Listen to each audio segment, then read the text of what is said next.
రచ్చి బంగారం, నువ్వు రోజు పువ్వులు కోసుకొస్తావు కదా నా గురించి. నాని పువ్వులు నీకు అని చెప్తావు కదా. అలాగే గుడికి వెళ్ళినప్పుడల్లా కుంకుమ తెస్తావు కదా. నాని నీ గురించే అంటావు కదా, నా గురించి కాదు నాన్న. అగో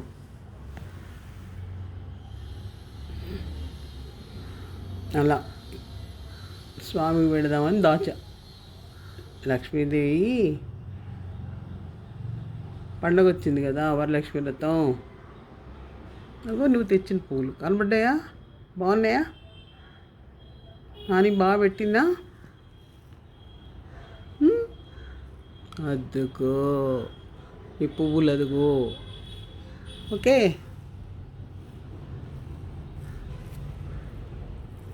ఇంకో నువ్వు తెచ్చిన కుంకుమ చూసావా? రకరకాల కుంకుమలు తెస్తానా నీ గురించి అంటావు కదా. అదిగో ఆ కుంకుమ అదిగో. అలా లక్ష్మీ అమ్మగారికి వేసి దండం పెట్టుకున్నా. మా ప్రచ్చు బాగా చదువుకోవాలి, బాగుండాలి, మంచి పేరు తెచ్చుకోవాలని.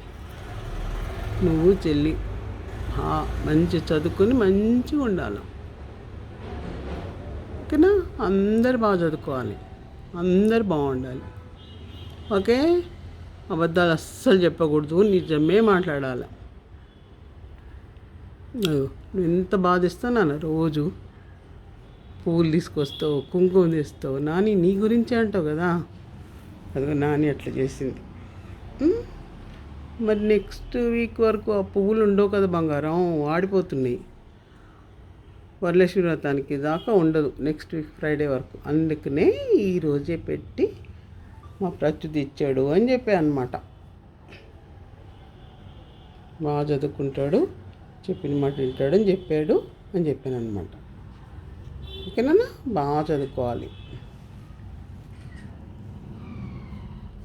ఐ లవ్ యూ రా బంగారు కొండ. ఎవరు నాకు ఇవ్వలే, నువ్వు ఇచ్చావు నాన్న, నువ్వే తీసుకొచ్చావు ఇవన్నీ.